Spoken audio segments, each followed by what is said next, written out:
नमस्कार दोस्तों, स्वागत है आपका मार्केट ज्ञान चैनल में। कुछ ऐसा आपको नहीं लग रहा है कि पिछले साल का जो ट्रेंड था निफ्टी का, जैसे सितंबर मंथ में लास्ट ईयर 2024 में निफ्टी जो 26,200 के लेवल कुछ क्रॉस कर चुकी थी।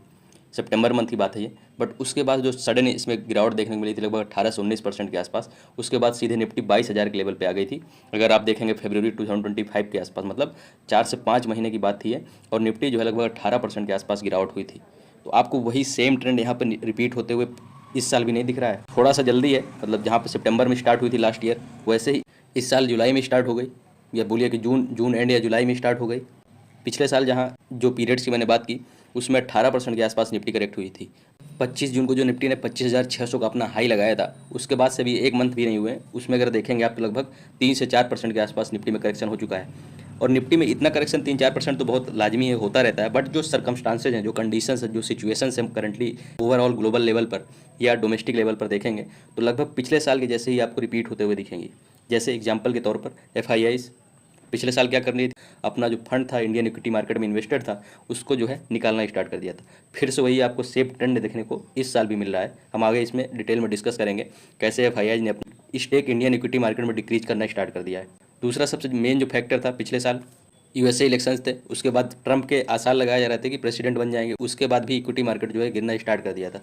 उसका रीज़न क्या था कि ट्रंप अगर लीडरशिप में आएंगे यूएसए के, तो उनकी पॉलिसी में कोई सर्टेनिटी नहीं रहेगी, कोई भी कुछ भी पॉलिसी वो ला सकते हैं। इसलिए जो अनसर्टेनिटी कंडीशन होती है हमेशा मार्केट के लिए ख़राब होती है, और हमेशा जो इन्वेस्टर्स होते हैं थोड़ा सा कॉशियस होते हैं और मार्केट से अपनी दूरी बना लेते हैं। ट्रंप अपने जो ट्रेड ट्रेड रिलेटेड पॉलिसी है या टैरिफ रिलेटेड पॉलिसी है उनकी, उसमें काफ़ी ज़्यादा अनसर्टेन दिख रहे हैं। कभी बोलते हैं कि टैरिफ लगा देंगे, कभी हटा देंगे, कभी इतना टैरिफ लगा देंगे, कभी उतना टैरिफ लगा देंगे। मतलब कि कोई सर्टेनिटी जो है इनकी पॉलिसी में, जैसा पिछले साल माहौल बन रहा था कि अगर ये पावर में आएंगे तो कोई सर्टेनिटी नहीं रहेगी, वैसा ही अभी देखने को मिल रहा है। तो सेम रीजन अभी भी दिख रहा है। उसके बाद अगर डोमेस्टिक फैक्टर्स की बात करेंगे आप, तो क्वार्टरली रिजल्ट्स जो कंपनीज रिलीज कर रही थी थर्ड क्वार्टर में, तो वो खराब परफॉर्मेंस था। सेम अभी भी आप देख रहे होंगे क्वार्टरली रिजल्ट्स जितनी भी कंपनीज के अभी तक आ चुके हैं फर्स्ट क्वार्टर 2026 के लिए, सारी कंपनीज ने सिक्वेंशियल बेसिस पे, मतलब क्वार्टरली बेसिस पे खराब ही परफॉर्म किया है। चाहे वो आईटी सेक्टर कंपनी जो टीसीएस, एचसीएल टेक, विप्रो, इन्फोसिस, सारी कंपनीज ने खराब ही जो है परफॉर्म किया है सिक्वेंशियल बेसिस पे। चाहे बैंकिंग कंपनी जो Axis bank, Kotak Mahindra bank, HDFC, ICICI bank, इन सारी कंपनी जितने भी बैंकिंग कंपनीज के रिजल्ट्स अभी तक आए हैं, सब ने खराब ही परफॉर्म किया है। बहुत कुछ खास उनके रिजल्ट्स नहीं रहे हैं, और सेम ट्रेंड पिछले साल भी फॉलो हो रहा था। ऑटो सेक्टर की जितनी भी कंपनीज अभी तक रिजल्ट्स रिलीज किए हैं उन्होंने भी खराब परफॉर्मेंस दिया है अभी तक। सेम ट्रेंड लास्ट ईयर भी फॉलो होते हुए दिख रहा था। ये आसार जो है लगाए जा रहे हैं कि जैसे पिछले साल निफ्टी जो है लगभग 17 से 18% के आसपास करेक्ट हुई थी अपने टॉप से 26,200 के लेवल से सीधे सीधे 22,000 के लेवल पे निफ्टी जो है पिछले साल आ गई थी। तो वैसे ही आसार इस साल भी लगाए जा रहे हैं, क्योंकि अभी जो टॉप था इसका निफ्टी का 25,600 के आसपास, वहाँ से करेक्ट होना स्टार्ट हो चुका है। निफ्टी 4 से 5% के आसपास करेक्शन भी हो चुका है, और 24,800 के लेवल पे निफ्टी अभी ट्रेड कर रहा है। तो इन सारी चीज़ों को हम डिस्कस करेंगे कि निफ्टी के क्या टेक्निकल्स कह रहे हैं, और आने वाले टाइम में कोई आसार भी नज़र आ रहे हैं कि निफ्टी में कोई रिकवरी आने वाले टाइम में इस साल देखने को आपको मिल सकती है। तो ये हम लास्ट में टेक्निकल्स के बेसिस पे समझेंगे। जैसा कि हमने बताया कि एफआईआई का अगर आप डेटा देखेंगे तो यहाँ पे सितंबर 2024 मंथ में, जैसा कि मैंने बताया कि वहीं से मार्केट जो है गिरना स्टार्ट किया था। सितंबर 2024 में ही निफ्टी का जो ऑल टाइम हाई है 26,200 का, वहीं पे निफ्टी ने टच किया था सितंबर में। उसके बाद से जो इतनी हैवी सेलिंग एफआईआई ने शुरू किया था, 1,14,000 करोड़ के आसपास का अक्टूबर मंथ में सेलिंग की थी, नवंबर मंथ में लगभग 46,000 करोड़ के आसपास का, दिसंबर में 17,000 करोड़ के आसपास, जनवरी में और ज़्यादा 87,000 करोड़ के आसपास। उसके बाद फेब में देखेंगे आप तो 58,000 करोड़ के आसपास। मतलब कंटिन्यू यहाँ पे लगभग 6 महीने तक एफआईआई ने सेलिंग की थी। उसके बाद बहुत शॉर्ट रिकवरी आपको यहाँ पे देखने को मिलेगी कि मार्च में लगभग 2,000 करोड़ के आसपास का खरीदारी हुई। फिर उसके बाद अप्रैल में थोड़ा सा रिकवरी देखने को मिली, मई में देखेंगे आप फिर से रिकवरी थोड़ा सा देखने को मिली। उसके बाद जून में फिर से इन्होंने एफआईआई ने अपना स्टेक जो इंडियन इक्विटी मार्केट में था उसको जो है इन्वेस्टमेंट थोड़ा सा डिक्रीज कर दिया। उसके बाद जुलाई का अगर देखेंगे तो फिर से यहाँ पर निगेटिव, मतलब एफआईआई अपना पैसा निकालना स्टार्ट कर चुके हैं, जैसा कि आप अक्टूबर 2024 में ट्रेंड देख रहे थे। तो इसीलिए आसार लगाए जा रहे हैं कि जैसा पिछले साल लगभग 18 से 19% निफ्टी करेक्ट हुई थी, और सारे ही स्टॉक जो बहुत अच्छा रैली दिए थे लगभग 40 से 50% के आसपास करेक्ट हुए थे, तो वैसे ही ट्रेंड जो है यहाँ पे फिर से रिपीट होते हुए आपको दिख रहा है। इतना ही बोल लीजिए कि डीआईए जो है इंडियन इक्विटी मार्केट में पैसा अपना इन्फ्यूज कर रहा है, और बहुत अच्छा सपोर्ट मिल रहा है डोमेस्टिक इन्वेस्टर्स का। बट ऐसा नहीं है। देखिए यहाँ पे आप देखेंगे तो हर मंथ में डीआईआई ने अपना इक्विटी मार्केट में स्टेक इंक्रीज ही किया है, मतलब पैसा जो है लगाया ही है।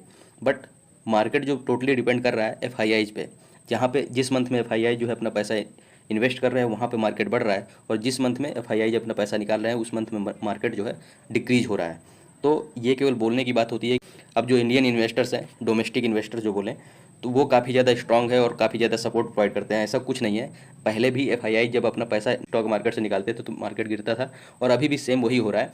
अगर एफआईआई अपना पैसा इंडियन स्टॉक मार्केट से निकाल रहे हैं तो ओवरऑल जो मार्केट है वो डिक्रीज होते हुए दिखता है आपको। तो ऐसा कुछ नहीं है कि जो डोमेस्टिक इन्वेस्टर्स बहुत अच्छा सपोर्ट प्रोवाइड कर पा रहे हैं। हाँ, ये ज़रूर है कि डीआईआई जो है काफ़ी ज़्यादा अपना इन्वेस्टमेंट बढ़ा रहे हैं, जागरूक हुए हैं, अनसर्टेनिटी वाले सिचुएशन में बहुत जल्दी अपना पैसा निकालते नहीं हैं और इन्वेस्टमेंट इंक्रीज कर रहे हैं। मतलब इन्वेस्टर जो है डोमेस्टिक लेवल पे, रिटेल हो या तो बड़े म्यूचुअल फंड्स हो, काफ़ी ज़्यादा अवेयर हो चुके हैं कि उनको जो बहुत ज़्यादा वोलेटिलिटी देखने को मिलती है वहाँ पे बहुत ज़्यादा परेशान नहीं होते हैं। ये चीज़ एक पॉजिटिव जो है इंडियन इन्वेस्टर्स को लेकर आप बोल सकते हैं। बट एफआईआई का जो इंपॉर्टेंस कल था वही आज भी है। मतलब हमेशा से एफआईआई ही डिसाइड कर रहे हैं कि जो इंडियन इक्विटी मार्केट है वो ऊपर जाएगा कि नीचे जाएगा।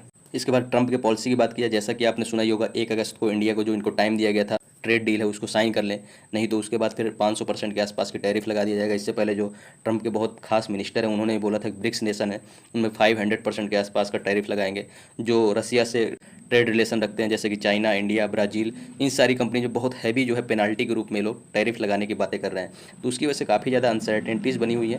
और लास्ट ईयर भी यही सेम केस था, जब यूएसए में इलेक्शन चल रहे थे तो यही था कि ट्रंप अगर आएंगे तो उनकी पॉलिसी में कोई अनसर्टेनिटीज़ देखने को मिल सकती हैं। इसी की वजह से जो है स्टॉक मार्केट करेक्ट करना स्टार्ट कर दिए थे। केवल इंडियन स्टॉक मार्केट की बात नहीं कर रहे हैं हम, ग्लोबल लेवल पर जितने भी स्टॉक मार्केट थे वो इस अनसर्टेनिटी की वजह से करेक्शन जो है स्टार्ट हो गया था उनमें। तो सेम वही यहाँ पर ट्रेंड देखने को मिल रहा है, और वही चीज़ जो एक्सपेक्ट कर रहा था पिछले साल मार्केट, वही आपको देखने को मिल रहा है कि कोई इनके पॉलिसी में, ट्रंप के आने के बाद से कोई पॉलिसी में सर्टेनिटी नहीं दिख रही है। मतलब एक कुछ डायरेक्शन नहीं दिख रही है। तो इसी वजह से ख़राब थोड़ा सा मूड माहौल बना हुआ है। और वीक क्वार्टरली रिजल्ट्स तो हमने डिस्कस किए हैं, जितनी भी कंपनीज है चाहे डिफेंस सेक्टर की काफ़ी अच्छा जो है रिटर्न्स देने के बावजूद कंपनीज ख़राब क्वार्टरली रिजल्ट्स रिलीज कर रही हैं।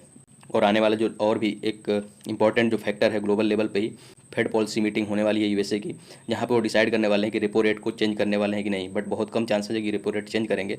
बट अगर रेपो रेट चेंज करते हैं और बॉन्ड यील्ड वहाँ का बढ़ता है तो और ज़्यादा जो है वोलेटाइल आपको इंडियन इक्विटी मार्केट दिख सकता है आने वाले टाइम में। और जो हम ट्रेंड की बात कर रहे हैं कि इंडियन इक्विटी मार्केट में लास्ट ईयर जहाँ 18% के आसपास करेक्शन देखने को मिला था, इस साल भी रिपीट हो सकता है। तो बहुत ज़्यादा फेवर करेगा इसको, क्योंकि बॉन्ड यील्ड बढ़ेंगे तो एफआईआई फिर से अपना पैसा जो है इंडियन इक्विटी मार्केट से निकाल के यूएसए के बॉन्ड्स में इन्वेस्ट करना ज़्यादा प्रेफर करेंगे। उसकी वजह से काफ़ी ज़्यादा और बिकवाली देखने को मिल सकती है और इंडियन इक्विटी मार्केट और ज़्यादा करेक्ट हो सकता है। तो इन सारे फैक्टर्स को आपको कंसीडर करना पड़ेगा और इसी के बेसिस पर डिसाइड करना पड़ेगा कि आने वाले टाइम में आप इक्विटी मार्केट में अपना इन्वेस्टमेंट इंक्रीज करेंगे या थोड़ा सा शॉर्ट करके उसको अपने फंड को बचा के जब और मार्केट करेक्ट होता है उसके बाद ही इन्वेस्ट करेंगे। ये सब डिसीजंस आपको लेने। इसके बाद टेक्निकल्स की बात की जाए कि निफ्टी क्या टेक्निकल से वो क्या कह रहे हैं, आने वाले टाइम में कैसा ट्रेंड देखने को आपको मिल सकता है या मूवमेंट देखने को मिल सकता है। जैसा कि हमने बताया कि निफ्टी जो है अभी करंटली 24,800 के लेवल पर ट्रेड कर रहा है, जो कि 24,900 के लेवल पे जो एनालिस्ट से वो बता रहे थे या टेक्निकल्स के हिसाब से जो बताया जा रहा था कि 24,900 के लेवल पे निफ्टी को जो है सपोर्ट मिल रहा है। बट उस सपोर्ट लेवल को निफ्टी ने जो है ब्रेक कर दिया है और अभी 24,800 के आसपास ही ट्रेड कर रहा है। मतलब कि जो सपोर्ट था 24,900 का उसको तो ब्रेक कर चुकी है निफ्टी। इसके बाद जो अब आगे के सपोर्ट्स और रेजिस्टेंस क्या है उसके बारे में जानना इंपॉर्टेंट है। इमीडिएट अगर सपोर्ट की बात की जाए इसके बाद तो 24,750, मतलब बहुत कम मार्जिन से 0.2% के आसपास ही बोल दीजिए, इतना जो है निफ्टी के नीचे अब इस लेवल पे चाहिए। उसके नीचे 24,750 के आसपास इनका नेक्स्ट सपोर्ट मिल रहा है, मतलब 0.25% के आसपास की गिरावट आप इसमें और एक्सपेक्ट कर सकते हैं।